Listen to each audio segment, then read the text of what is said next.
Hi, my name's Ngoc. This is my 2015 Toyota Tacoma.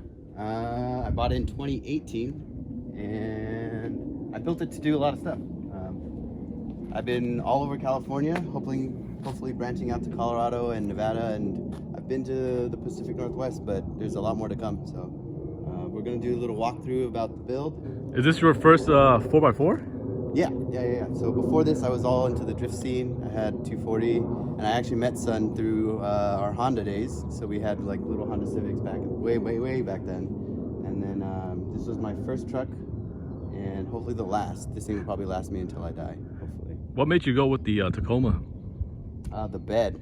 You know, having the bed space to do whatever I wanted, like having the extra space. Originally, I purchased it so that I could carry lumber and go to Home Depot. And then go off-roading on the side, but it turned out to be something that I cannot do that anymore. So now I'm looking for another truck. Now it's like I need a daily for the daily. All right, let's start from the beginning. Yeah, so from the front we have a C4, I think it's the Overland bumper. And then we got some squadrons and a 30-inch light bar. Underneath that we have the RCI skid plate.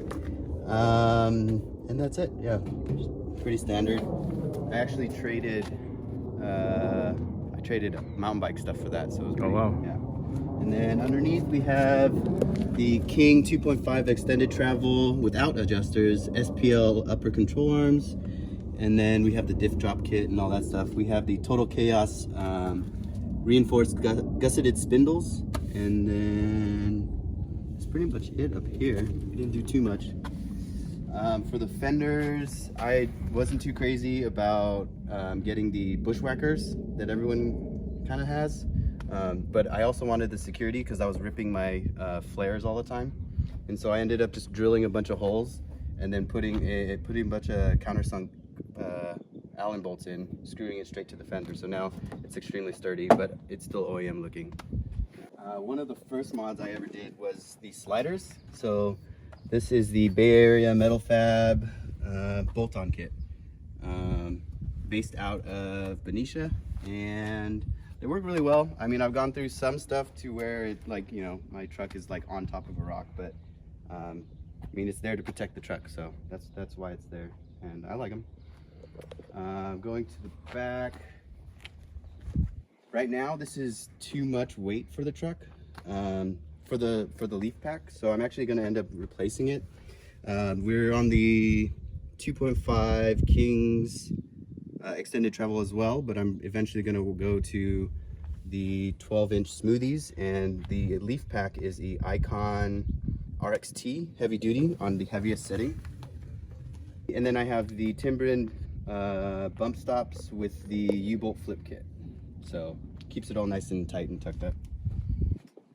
On the back here we have the Brute Force Fab dual swing out with the side protection. So it's not only good for stepping up to get to the top, but if I get too close to a tree, it protects my my bed. So that's really nice. Wheels and tires. So we have the Stealth Custom Series F5s on a Wild Peak AT3W 305 7016. The rim size is 16 by 8 negative 25. Yeah. And then the swing out. I have two Jerry's. One is for fuel, one is for water. And then I can swap these out. So if I'm going on longer trips, I have a second fuel can I can swap this to. And then I actually have extra water on the inside, which I'll show you in a second. But we can do all that. And then we have a 5-gallon propane tank for when we're cooking, or if we need to run any other like a fire pit. Okay. So this is the Vagabond Drifter. I believe it's all spec'd out with the powder coat. We have the max air fan, insulation, all the LEDs. We have the alu-cab awning, the 270-degree awning. So we'll open that up and show you that in a second.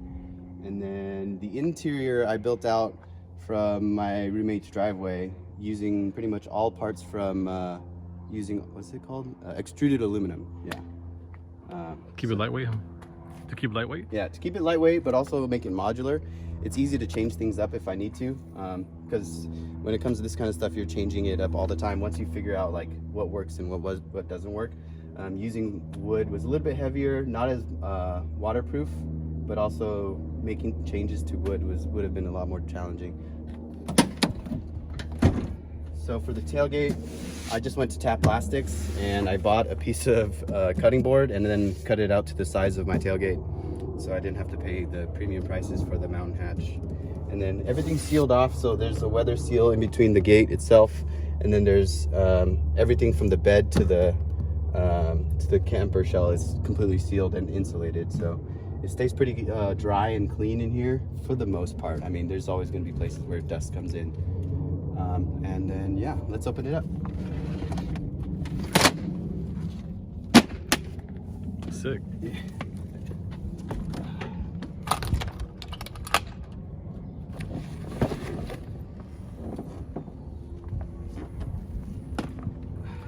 That's it, huh?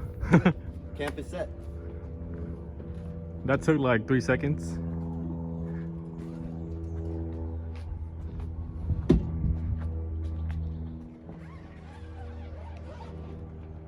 I'm gonna open it up to the light. Okay.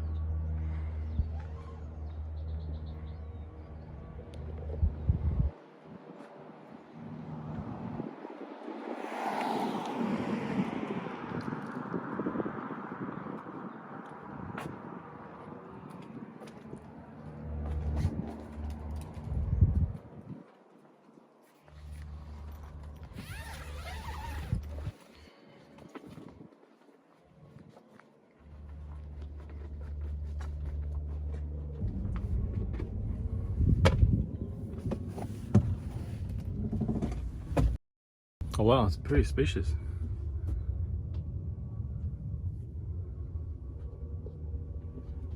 Yeah, so in its original form, the bed is pretty much laid there.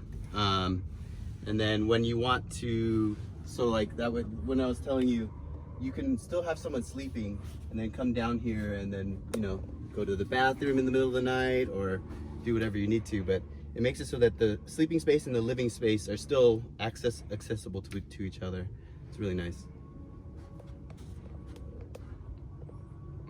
But the cool part is, let me see, I'll squeeze in real quick.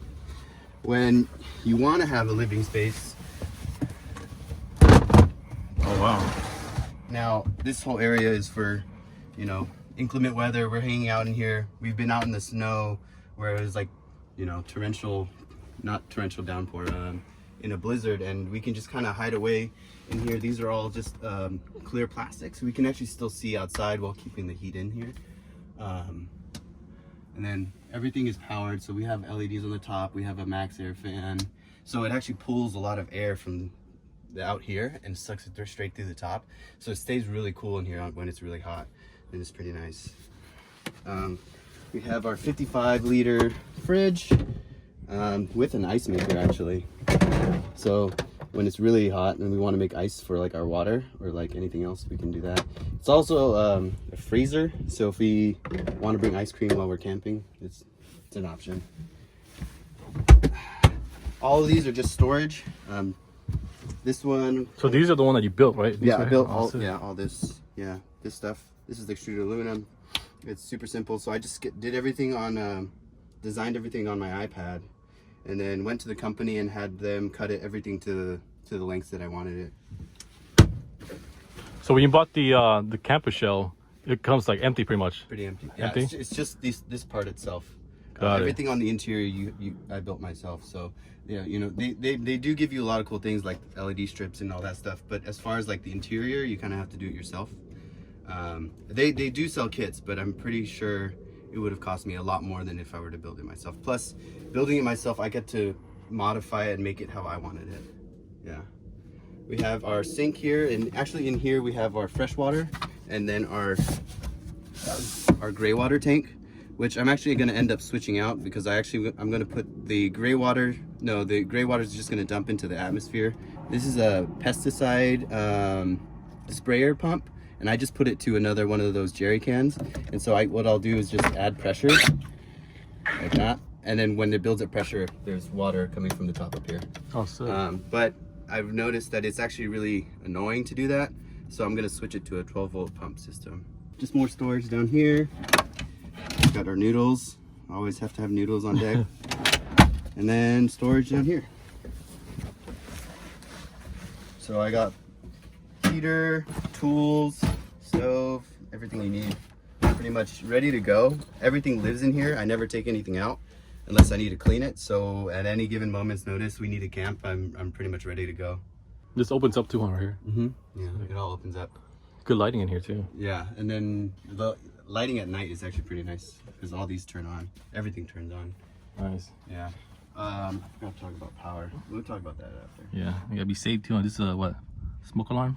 Yep, smoke detector, carbon monoxide detector, and then all those are the switches for all the lights. It's pretty spacious, dude. Right? Yeah, so it's perfect for me and Alex. I would assume it's going to be okay for us when we have our first kid. Yeah. But any more than one kid, it's not going to be, not gonna be cutting it. Might need to get a Tundra at that point. But Or like an external tent and then kids in here. Safe. Yeah. It's warmer for them. yeah. Yeah, but like loading it up with gear, it's great because then like all of our stuff is already in here. And then I'll fill this area with like chairs or tables. Yeah. And then like this whole area is still completely empty. So like I haven't ever found a situation where I don't have enough space for gear because the way everything's set up, it's like very tidy and like, you know, tight in there. I noticed like when I was using all my camping totes, those would just, there's so much dead space and it would just stack up so much everywhere. So like this makes it so like our living area is clear, but also all of our gear is where right where we need it. So Was this pretty expensive? the extruded aluminum in total, I probably spent like $400 or $500. Oh, that's not bad. Yeah, because if you were to buy the full built-out kit by Goose Gear, the full kit would probably cost you around $5,000. Jesus. Just for, yeah, and they have like their own system. It's really nice, but the downside to that is the kit are like boxes. Yeah. And there's dead space in between the box and the edge of the bed. But with how I have it here, Maximize spacing. I maximize the space by using the bed as the back wall. So there's only two sides: is the front and this side. This is just the bed, and then the front is open. I mean, a wall, and then all these panels in here and on the bottom are home insulation. So it keeps the heat or the cold out. So it's thick insulation here, and then that we're sitting on a I think half-inch piece of ply with 2 layers of insulating foam. Does that window open or no? Yeah, so it opens, it's kind of dirty right now, but it opens this way, but also really nice because it actually opens this way for cleaning. Oh, sick. So you can grab stuff inside the cab. Yeah, when I have that open, I can actually grab stuff from inside the cab. Sick. Yeah. Aside from changing out this, I want to change this out to a folding spigot because right now if I wanted to, I can take the top bed platform and push it all the way to the front, and we can kind of sit out here and just look out this big window. So right now you can't because there's a little thing right here. Yeah, so I'm going to put a collapsible one so that way I can still push the bed all the way forward. Yeah. And also make it so that it's automated, running on power for our water. The other thing I would probably change is I hate using the buddy heater because it creates so much condensation in here. And so I'm gonna eventually cut out a hole in one of these panels and put a diesel heater like output right here, so that we'll have our diesel heater contained inside here, but it'll be a nice dry air. It makes it so that the walls do get really wet when it's really cold outside. It's pretty breezy in here. Sick. Yeah, it actually stays cool really well. Like I haven't like when it gets really hot in here, when it's been sitting in the sun all day, the second I open it up and open all the windows up, it cools down really fast, so it doesn't stay hot in here. If you were to get a pop-up camper shell, this is probably the brand I would recommend getting. There's a lot of competitors out there, and I won't say any names, but out of all of them, I would say this is probably one of the best on the market. I'm probably going to get a lot of hate just because a lot of people want to say that there are other brands that are better. There's only a couple that I would say like is comparable, but in terms of build quality and design, Vagabond probably has the best design out of all of them. It is probably the most expensive one, and you are going to be paying a pretty penny and the longest lead times, but if you can find one used like I did, like it's worth it. Yeah, even though it was used, I paid retail. But it's worth it so far, right? It's worth it so far. Like, we've used it, and like me and Alex will go out to the beach, just pop it up and just hang out on the bed and just watch the sunset, just like randomly. And it's like, and then when we're done, close everything up, takes like 10 seconds, and we're on our way back home within 30 minutes. Sick. Yeah. This awning is probably one of my favorite features, but it's also one of the most expensive add-ons. Really? Yeah, I want to say it's like 5,000 or 6,000. What? It came with this. What the F? Really? No. It's probably 2,000. Something. It's Holy it's shit. in the multiple thousands. Yeah. I didn't buy it. It came with this. Wow. So I'm very lucky that because I would not have paid that much for this. Holy shit. Yeah. Is it a bat wing or something? It's 270 degrees, so it wraps around the. Oh. And it's pretty quick to set up. It's freestanding, so I don't have to put any poles down.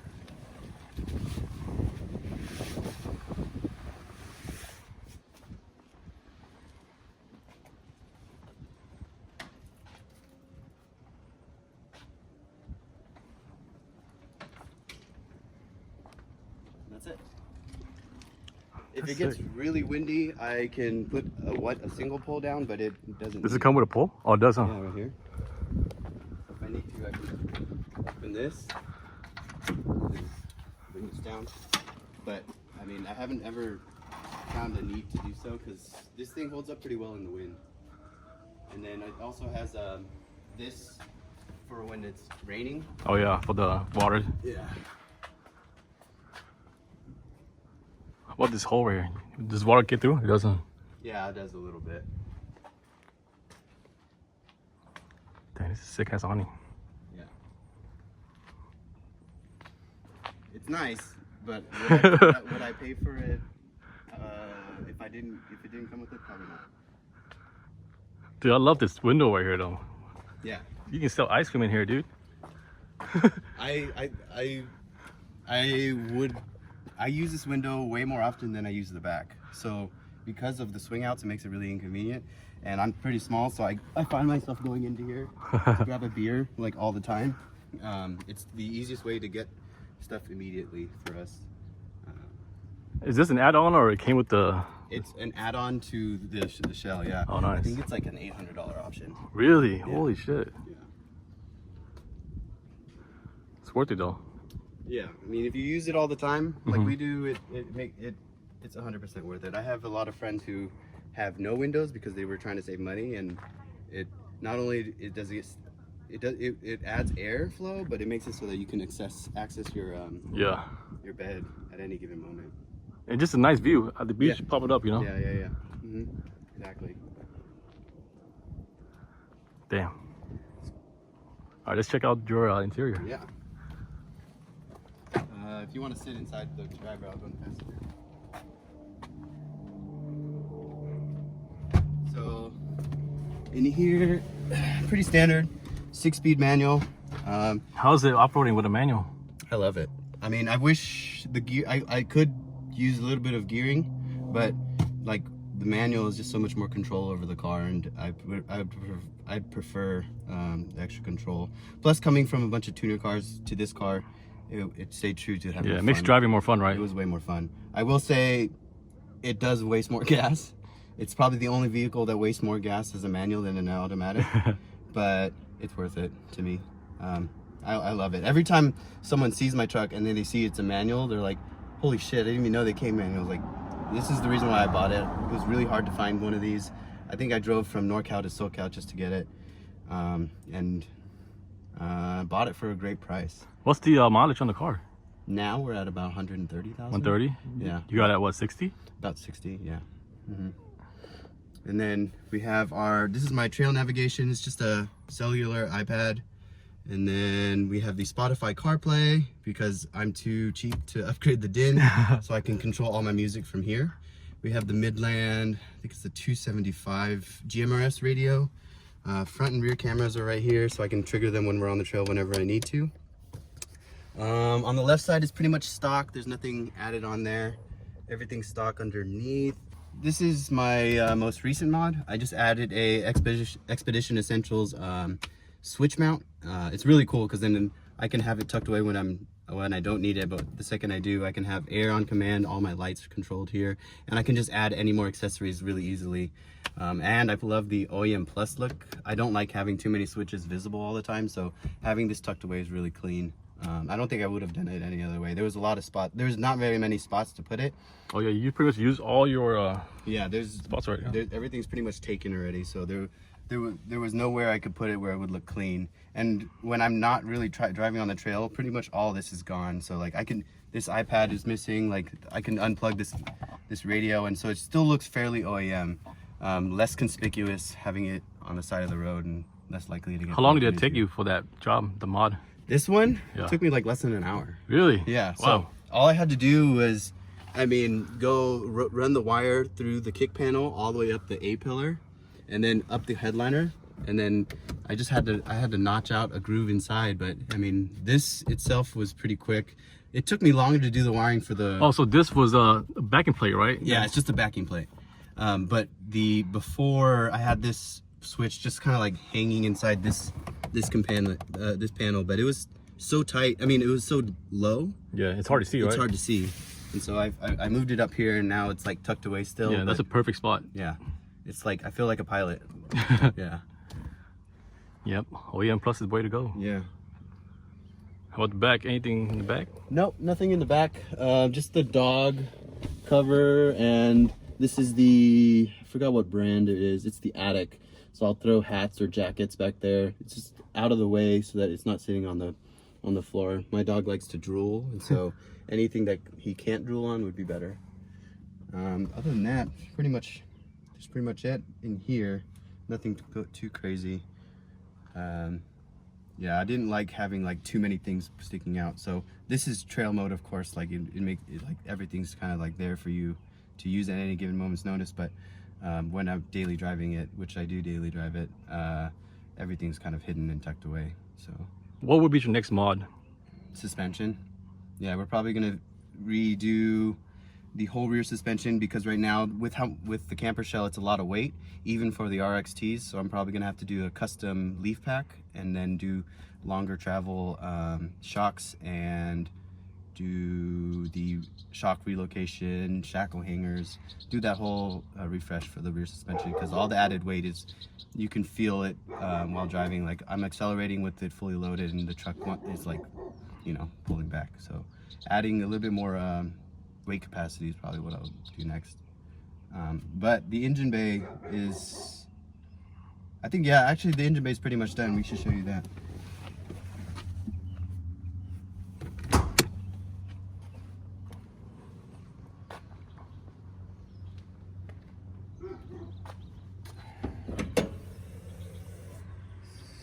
All right, sorry it's a little dirty. We have the Odyssey Group 31R battery. It's a really expensive battery, but this is what powers the fridge, powers literally everything on the truck. And I'm not running an auxiliary battery because I didn't want to have to worry about wiring and solar. So since I daily drive it, it still charges it really well. I have a Bluetooth battery monitor, so I can check how much it's charging when I'm driving and what the current battery level is with my phone. This is my, I forgot what this is called. It's a fuse block? No, I don't remember. But this is to cut off all the power to the Drifter. If any emergency happens, I could just flip a switch and literally everything in the back turns off. All of my accessories is wired to this. Everything from my switch panel is wired to this. So it's really cool. If I need to add any accessories, all I have to do is just run power to here and ground to here. And I don't have to route anything into the engine through the firewall anymore. Just wire it to this, and then one of the switches will start working. One of these is actually powering my air compressor. So my air compressor, I did the most ghetto fab air compressor, budget friendly I could. I just took a auxiliary battery tray, which is meant for this area, and I took the old Amazon Viair and I bolted it straight down to that battery tray. It clears it perfectly, and then I ran the power straight to my fuse block. So whenever I need air, I could just turn it on here without having to bring it out and plug it in every time. So I just connect the air to here, and then I have onboard air. It's really cheap. I don't need to air up too often, and I don't have air lockers, so I don't need any more air than this. It's been a slow build. You know, doing it over time, I definitely learned on what I liked and what I didn't like. Everyone creates like a mod list that they want to do, right? And I look back at that list from that I created in 2018, and half of the things that are on there are not what I would put on today. I did it really slow. I put a lot of really modest parts in the beginning, realizing what I liked and what I didn't like, what I needed and what I didn't need. And I would have wasted a lot of money if I ended up just buying all the parts all at once. So pretty much trial and error. See what you need and, go from there. It was slowly progressing, like, for anything. Like, it made it so that I'm at a point where I didn't have to buy so many parts and resell parts. I built it to exactly where I wanted it from the get-go. It did take a lot longer, but it's at a point where I'm actually happy about it. And you get to enjoy each stage, right? Yeah. Not from like 0 to 100 real quick and you get bored of it. Yeah. So like I took it out from the beginning until now to doing all the same types of things, but at each stage it was a little bit better. It was a little bit better. And you get to enjoy each mod, right? Yeah. One at a time. So So like I could feel each improvement. Yeah. Progressively rather than stock to fully built. Also it was more cost effective. Do you have any tips for anyone who's trying to get into 4x4 or off-roading in general? Yeah, just buy a truck you can afford as long as it's 4-wheel drive, and then use the hell out of it in stock form. Don't worry about the mods because the car will take you anywhere you are willing to go. I mean, for the most part, just know your limits. That goes with anything, but just enjoy the car for what it is first, and then from there decide what you need based off of the trails you're going on. Like, right out the gate, half the time you're not going to be doing any crazy trails, and most stock trucks can do pretty much anything. Yeah. At least with Toyotas, 4Runners and Tacomas, they're really capable stock. And then from there you're going to modify it with time based off of what you need. Yeah. Based on your own taste and stuff too, right? Yeah. I personally don't like the idea of buying a truck and then modding it to the moon before you even hit the dirt. So that'd probably be my thing. Like we have, and a lot of people are asking, I have one e-locker in the back, and I use it pretty often when we are on trails, but I have a friend who has the TRD Sport, and his only has the LSD, and he hasn't had any issues keeping up. So honestly, it's more about how you drive the truck and less about the mods itself. Other than that, like, just have fun, right? Just have fun with it. Like, actually use it. Yeah. You buy it because you want to use it, and then buy the mods because you want to improve what you're using. Yeah. That's my biggest tip. I think the main thing is just you don't need a brand new truck, right? You can buy like a used one, something that you can afford. Yeah. And just I was very fortunate. I bought this used in 2018 before the price inflation. Price inflation, but there are still plenty of trucks that you can afford. You just have to be willing to get an older model. Yeah. And those are more than capable of what you're going to do for the most part. Yeah. Unless you're trying to go like crazy rock crawling, then maybe find something different. But just go out there and have fun with what you have. Like, I've seen some of the most odd cars out on the trails, ones that you're like, how the hell did you get here? But hey, they're there, and that's the point, That's pretty much it. All right, man. Thanks for showing us your rig. Yeah. Thanks for having me. No problem. Yeah, one of these days I'll have to come back to NorCal to go on a trail with the Lucky Break guys. Yeah, and we'll do a updated car feature or truck feature. Yeah. I'm sure by then there's gonna be some new stuff. Hopefully, we'll see. Trying to buy a house, and in this market, it's not easy. I mean, you have a rolling house right here. I just need to add a shower, and I'm good. That's something that we didn't actually add. The shower, huh? Yeah, shower water and toilet. There are people who add toilets to theirs. Really? Yeah. Man, that's a lot of space wasted. Yeah, that is. Just shit in the woods, man. That's what I'm saying. Yeah, but we did things to what we needed. Yeah. We have a shovel, so. Cool. Yeah. So we're gonna close this up and time it to see how long it takes. This is fully set up, so this is the most that I've had to close up. So let's go. 3, 2, 1, go. All right. I'm not gonna run, because we're not running when we're camping. Right?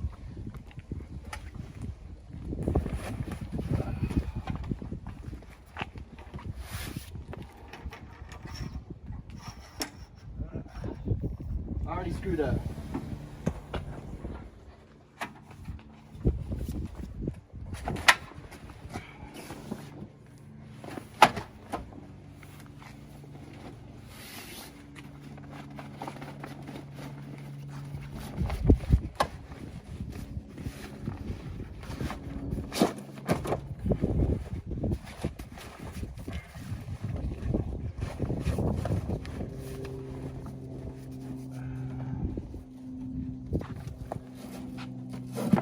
Oh shit.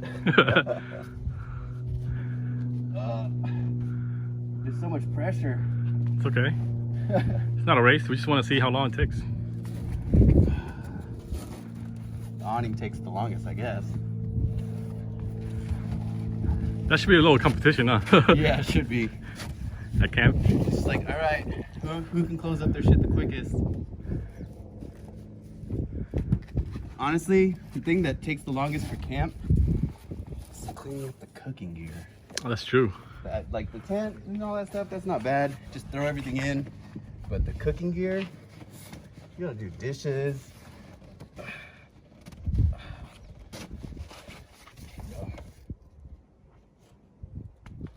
we go. All right. Okay, that's all done. All right, let's check time. We're at 2 minutes just for the awning alone. But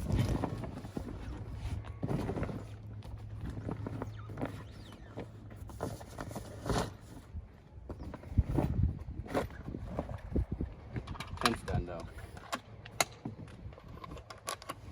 I should have just done the tent. 2 minutes 17 seconds.